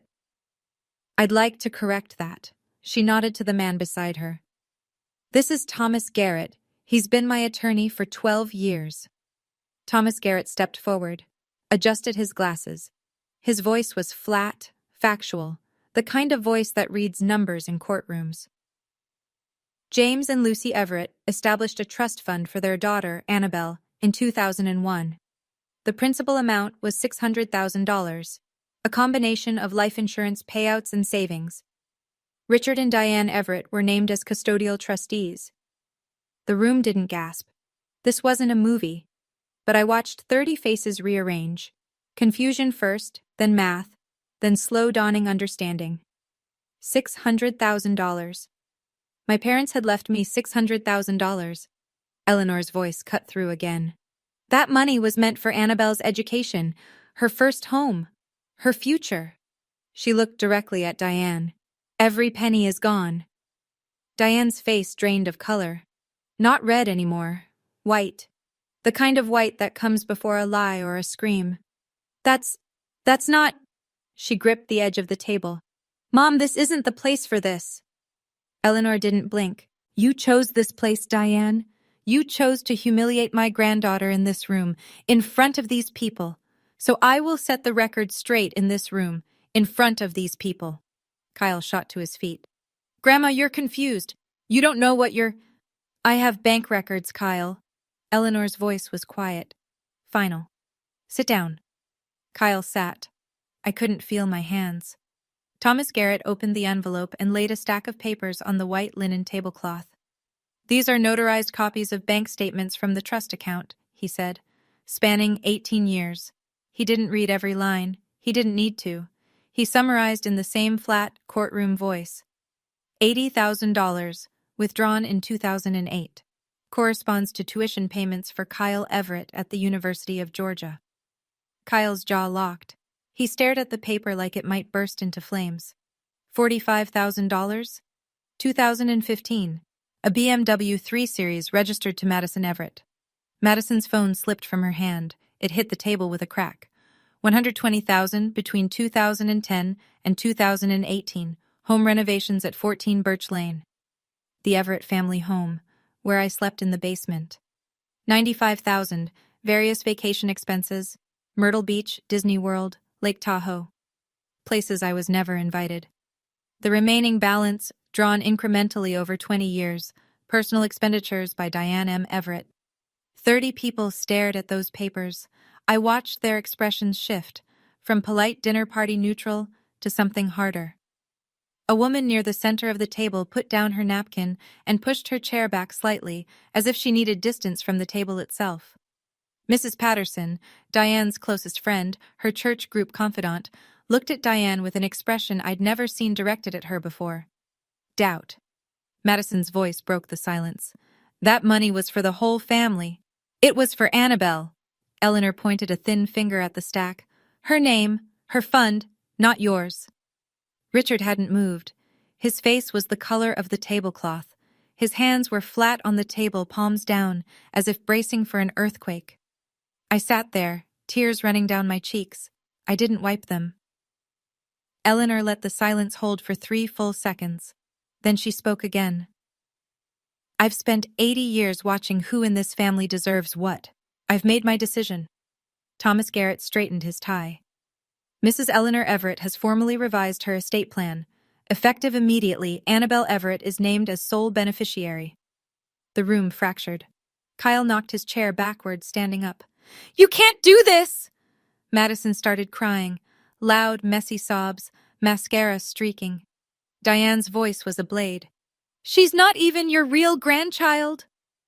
Eleanor turned to Diane, slowly, the way you turn to face something you've seen coming for a long time. "She is my son James's daughter. She is more Everett than you will ever be, Diane." Kyle jabbed a finger toward me. "This is manipulation. She's been working on Grandma for years." Eleanor didn't raise her voice. "The only person who manipulated anyone in this family is sitting right there." She pointed her cane at Diane. The tip trembled, but the aim was exact. Richard still hadn't spoken. He sat with his hands flat on the table, staring at the candles, looking like a man watching his house burn from the inside. I opened my mouth, closed it, opened it again. "I didn't ask for any of this," I said. My voice was steady, barely. "I just wanted to have dinner with my grandmother." Eleanor reached into the pocket of her cardigan, pulled out a photograph, creased and soft from years of handling. She held it up. A man, young, dark-haired, grinning, holding a toddler in a yellow dress. "Your father asked me to look after you," Eleanor said. "I'm keeping my promise." I took the photo, my father's face, my face, together. But there was still more to come. Diane shoved her chair back. It hit the wall with a crack that made the bartender flinch. "This dinner is over." She grabbed her purse, then spun toward Eleanor. "You're clearly not in your right mind. We'll have this thrown out by Monday." Thomas Garrett reached into his briefcase and produced a second document. He set it down like a man laying cards on a table. "Mrs. Everett was evaluated 4 weeks ago by Dr. Fiona Reed, board-certified geriatric psychiatrist in Atlanta. Full cognitive assessment." He paused. "She is of sound mind. The report is notarized and filed." Diane's mouth opened, closed, opened again. Nothing came out. She turned on me. Her voice was raw, stripped of honey, stripped of everything except venom. "You did this. You poisoned her against her own family." I looked at her from across the table, wine stains still on my dress, eyes still wet, hands still shaking. But my voice came out clean. "I've been sitting at the bar for 2 hours, Diane. When exactly did I do that?" A sound moved through the room. Not laughter, not a gasp, but something between them. A release. Several guests looked down. One man rubbed the back of his neck. Mrs. Patterson stood up. She walked to Diane, leaned close, and asked in a voice she probably thought was a whisper, but carried across the silence like a gunshot. "Diane, is this true? About the trust fund?" Diane didn't answer. She grabbed Richard's arm. "We're leaving! Now!" Richard didn't move. "Richard." He looked at her. For the first time all night, something moved behind his eyes. Something that looked like it had been caged for a very long time. "No," he said. "Not yet." Diane changed tactics the way weather changes in Georgia. Sudden, total, without apology. The venom vanished. Her shoulders dropped. Her chin trembled. Tears pooled in her eyes, and when she spoke, her voice was a quivering thread. "I gave up everything for that girl." She pressed a hand to her chest. 24 years. My youth, my energy, my savings. And this is how I'm repaid? Kyle wrapped an arm around her. "It's okay, Mom. We'll fight this." Diane turned to the remaining guests, eyes glistening. "She turned an old woman against her own children. This is elder abuse. You're all witnesses." I watched it happen, the room tilting. A few guests shifted in their seats. An older man at the far end frowned in my direction. Diane's tears were good. They always had been. In Crestwood, she'd perfected the role of the suffering mother, and the audience knew the script. It was working. Then Thomas Garrett laid one more document on the table, a thick stack, bound with a clip. He turned it to face the room. "These are notarized bank records," he said. "Withdrawal after withdrawal from the trust account over 18 years. each one signed by Diane M. Everett or Richard J. Everett. He fanned the pages slowly. Dates, amounts, signatures, page after page after page. The room turned back. Mrs. Patterson stared at the papers, then at Diane, then back at the papers. Diane saw it happening, the shift, the loss of her audience, and for the first time something cracked in her performance. Not sadness, not anger, fear. She realized Eleanor hadn't acted on impulse. This wasn't a grandmother's emotional outburst. This was months of preparation, legal documents, medical evaluations, notarized evidence. Diane had walked into her own trap. Richard stood up. The movement was so quiet, so unlike the chaos around him, that it took a moment for anyone to notice. He didn't push his chair. He just rose, slow, heavy, like a man standing up in water. "Mom." His voice cracked on the single syllable. "I'm sorry. I knew. I should have stopped it years ago." Diane whipped toward him. "Shut up. Don't say another word, Richard." "No, Diane." He turned to face her, and I saw something I'd never seen in 24 years. Richard Everett looking his wife in the eye without flinching. "Enough. I've been quiet for 24 years. I'm done." He turned to me. His chin was shaking. His hands hung at his sides like broken tools. "Your parents trusted us, Annabelle. They trusted me." He swallowed. "I failed them. I failed you." The room was so silent I could hear the ice melting in someone's glass. I looked at this man, the man who drove me to school when Diane wouldn't, who fixed my bicycle chain in the garage without being asked, who never once raised his voice at me, and who also never once raised it for me. "I know, Dad," I said. I hadn't called him Dad in years. It wasn't forgiveness. It was just the truth, the complicated, tangled, insufficient truth of what he was. Kyle stared at his father like he was watching a stranger. Madison stopped crying. Then Richard reached into his back pocket, pulled out something small and creased, a handmade birthday card, construction paper, childish handwriting. "Annabelle wrote this for you 15 years ago, Mom," he said to Eleanor. "Diane threw it away. I kept it." Eleanor took the card with trembling hands, read it, and wept. I stood up.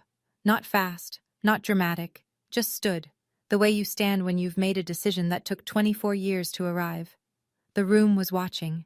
30 faces, some sympathetic, some stunned, some already composing the version they'd tell tomorrow at church or the grocery store. I didn't care about any of those versions. I looked at Diane. "I'm not going to yell," I said. "I'm not going to call you names, but I'm done being the person you wipe your feet on. I'm done sitting at the bar while you decide who counts as family." Diane's mouth moved, but nothing came out. I turned to Kyle and Madison. "I don't hate either of you, but I won't pretend anymore." Madison looked at the floor. Kyle looked at the wall. Neither of them looked at me. I turned to Eleanor, took her hand. "Thank you for keeping your promise to my dad." Eleanor squeezed my fingers. Her eyes were still wet, but she was smiling. A thin, fierce, satisfied smile. Then I faced the room one last time. 30 people. Crystal glasses. White tablecloths stained with an evening no one would forget. "I paid the bill," I said.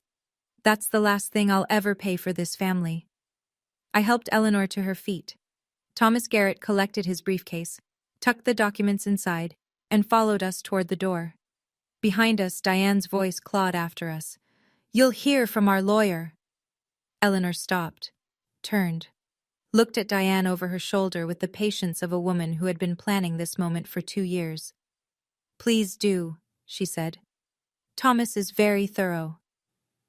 We walked out into the March night. The air was cold and sharp and clean. The real fight was just beginning. 2 weeks later, Diane launched her counteroffensive. The Facebook post went up on a Tuesday afternoon. 12 paragraphs of carefully crafted victimhood. She described herself as a loving mother who'd sacrificed everything for an ungrateful adopted child. She wrote about Eleanor's declining mind and my calculated manipulation of a vulnerable elderly woman. She used the phrase elder abuse 3 times. In a town of 9,000 people, that post spread like fire through dry grass. By Wednesday morning, it had 200 shares. People I'd known my whole life started looking at me differently. A nurse at the hospital asked me, voice low in the break room, "Is it true about your grandmother?" A neighbor crossed the street when she saw me coming. Then came the legal assault. Kyle hired a lawyer, Brian Prescott, the most expensive attorney in the county, and filed a petition to challenge Eleanor's will. The grounds: undue influence. The claim was that I had isolated Eleanor from her family and coerced her into changing her estate plan. The irony was so thick I could have choked on it. Madison sent me a text at 11 at night. "I still have it saved. We'll drag this out until you're broke. You'll wish you'd stayed at the bar." I sat on my apartment floor that night, reading letters and comments and text messages from people who'd never bothered to hear my side. My savings account had $31,000 in it, every penny from 6 years of nursing. That wouldn't last long against Brian Prescott's hourly rate. But Thomas Garrett had already prepared for this. Eleanor had already prepared for this. They'd been ready for Diane's war long before Diane knew she was fighting one. Thomas Garrett called me on a Thursday. "We're filing a counterclaim," he said. No preamble. "Breach of fiduciary duty. Your parents designated Richard and Diane as custodial trustees. That carries a legal obligation. Every dollar in that fund was required to be used solely for your benefit. And they used it for Kyle's tuition, Madison's car, their vacations. For 18 years. I could hear him turning pages.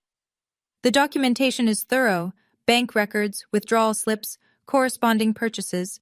Your grandmother spent 6 months compiling this." 6 months. While I was driving her to Sunday brunch and thinking everything was normal, Eleanor had been building a case. Thomas filed the counterclaim in county court.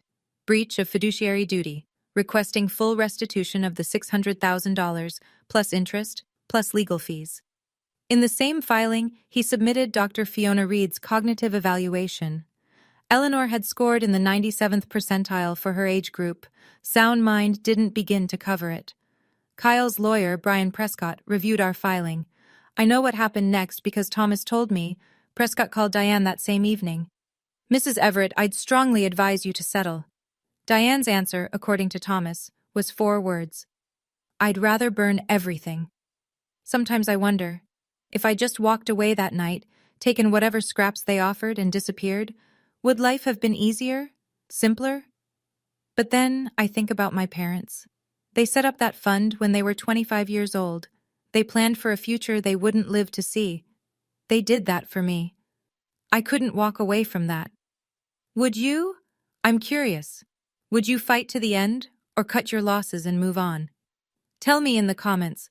I've thought about this 1,000 times. The hearing took place 6 weeks later at the Mercer County Courthouse, a brick building with columns that needed painting, and a flagpole that leaned slightly to the left. Not dramatic, not cinematic, just a courtroom with fluorescent lights and a judge named Harriet Dawson who wore reading glasses on a chain. I won't recount every motion and objection. Court isn't like television. It's slow and procedural and smells like old carpet. But here's what mattered. Kyle's petition to challenge Eleanor's will was dismissed. Dr. Reed's evaluation was airtight. Thomas had documented every interaction between Eleanor and me for the past 2 years. Dates, witnesses, context. There was 0 evidence of isolation or coercion. The judge said it plainly. The petitioner has presented no credible basis for the claim of undue influence. Then came the counterclaim. Thomas laid out 18 years of withdrawals. Names, dates, amounts, corresponding purchases. Every page notarized, every signature verified. Diane's lawyer tried to argue the money was used for the household, which included me. Thomas produced my tax returns, my student loan statements, my pay stubs from Hank's grocery. The judge did the math herself. The court finds that the defendants systematically misappropriated funds entrusted to them for the benefit of a minor, Judge Dawson said. The court orders full restitution. $600,000, plus interest, plus Thomas's fees. Roughly $720,000 in total. Diane gripped the defense table. Kyle slammed his palm down. Madison cried. Richard sat perfectly still, hands folded, and said nothing throughout the entire proceeding. We walked out into the parking lot, Thomas, Eleanor, and me. The sun was harsh and bright. Then I heard footsteps behind me, Richard jogging to catch up, holding a battered shoebox against his chest. Richard held out the shoebox. His hands were shaking. "This is everything I saved," he said. "Photos, your mother's journal, your birth certificate. Diane wanted to throw it all away after the funeral. I hid it in the garage behind the paint cans." I took the box. It weighed almost nothing. "I'm not asking you to forgive me," Richard said. "I just didn't want you to lose them twice." He turned and walked to his truck. Didn't wait for a response. I stood in the parking lot holding a shoebox full of my parents, and I watched him drive away. That was the last time Richard and I spoke face to face. The fallout in Crestwood was swift and merciless. The way small towns handle scandals they can't ignore. Diane's Facebook post, the one with 200 shares, became evidence of a different story. People reread it through new eyes. The comments section turned. Mrs. Patterson, the church group friend who'd asked Diane about the trust fund at the restaurant, called Diane the following Sunday. "I think you should find another church group, Diane." The flower shop on Oak Street, Diane's Petals, the one she'd run for 15 years, lost a third of its customers in a month.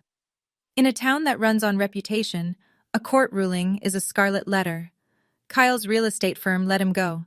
His boss didn't cite the case directly. He said, "If you can't manage your own family's finances, how can clients trust you with theirs?"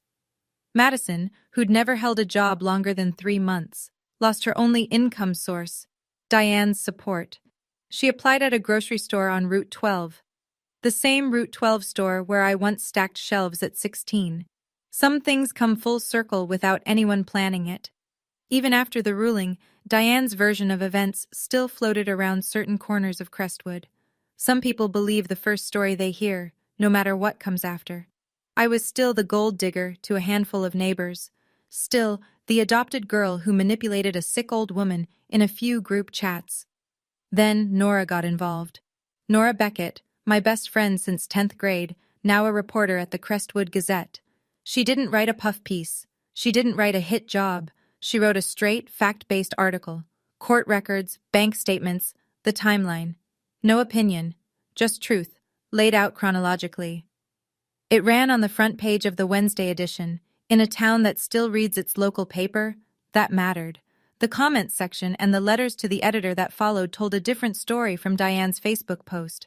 This time, people had receipts. What surprised me most wasn't the public support. It was the private kind. Letters started arriving at my apartment.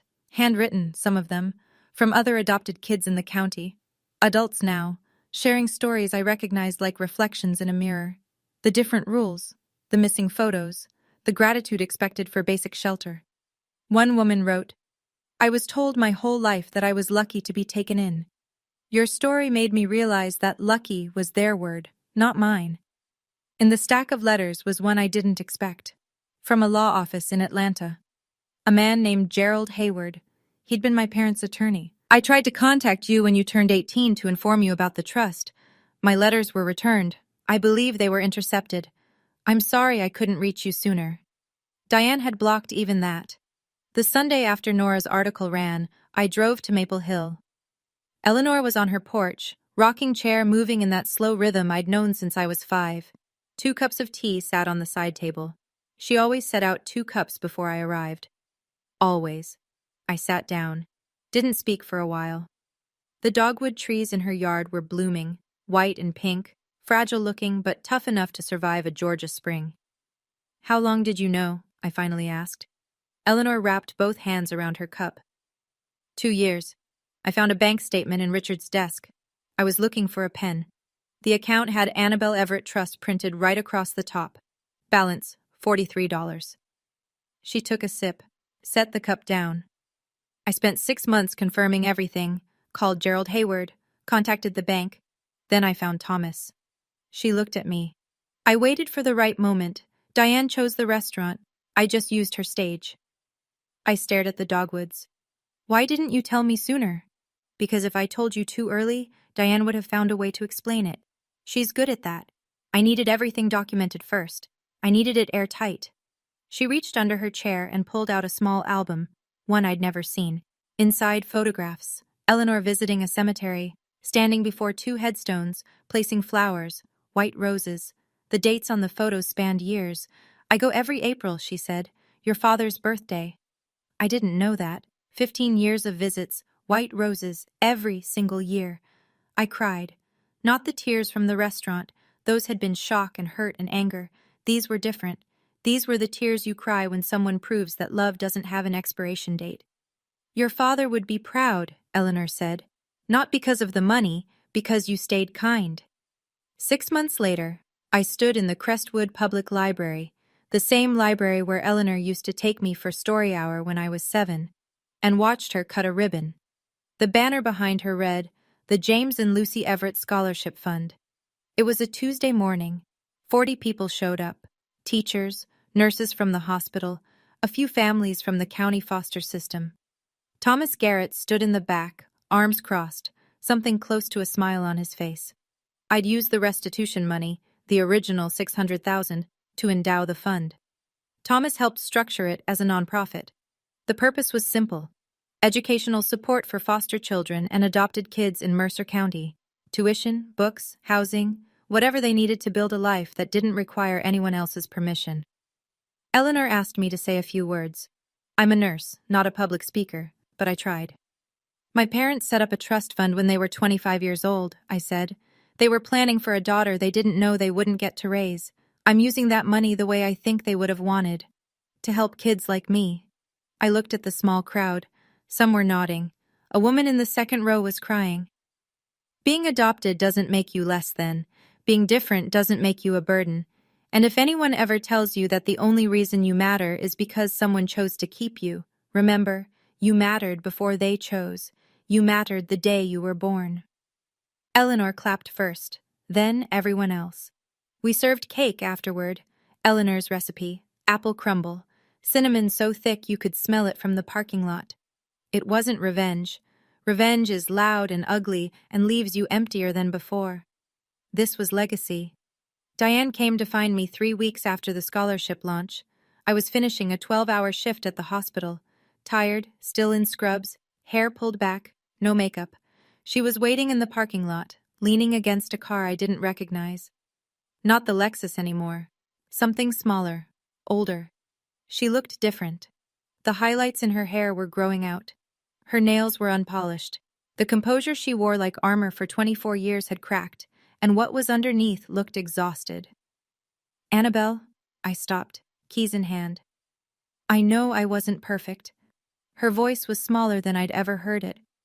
"But I raised you. I fed you. I kept a roof over your head. That has to count for something." I took a breath.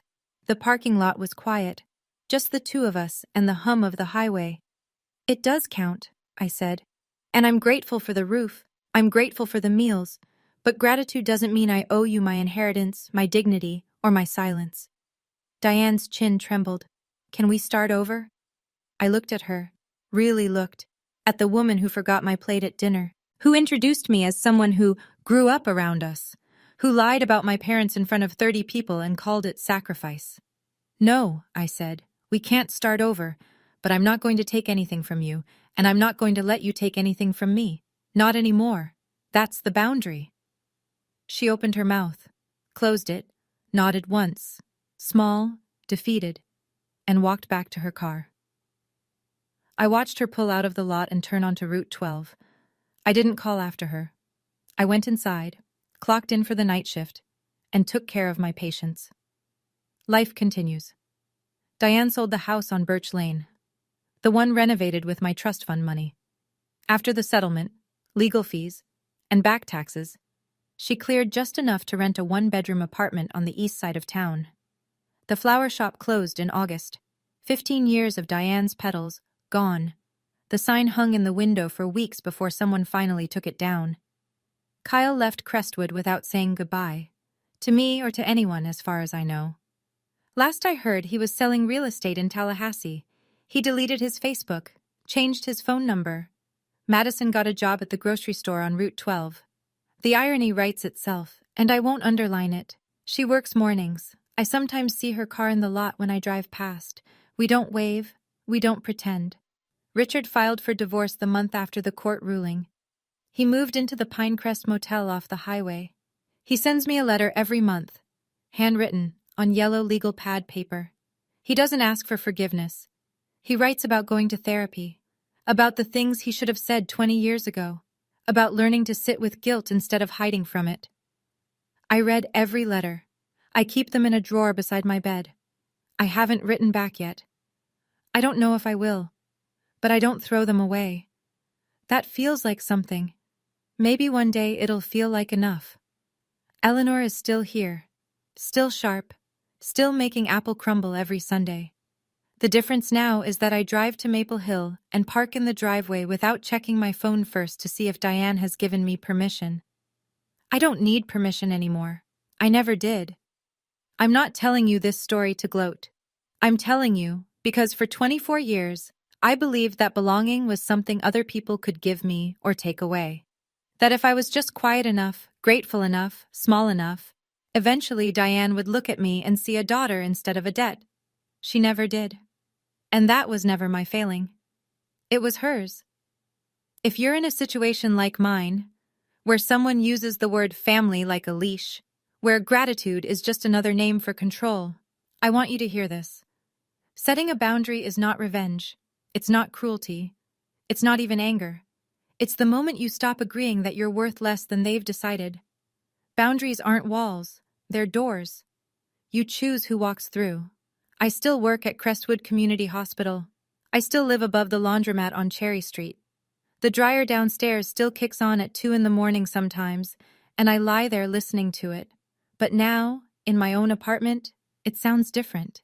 It sounds like my life, not someone else's leftovers. On my nightstand, there's a photograph. A young man with dark hair, grinning, holding a toddler in a yellow dress. Behind them, sunlight. Ordinary, beautiful, permanent sunlight. I finally feel like I'm home. Thank you for staying until the end.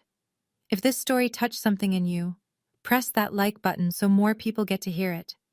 And if you've ever been told you should be grateful for less than you deserve, write it down. Put it in the comments. I read every single one, and I promise you, you're not alone.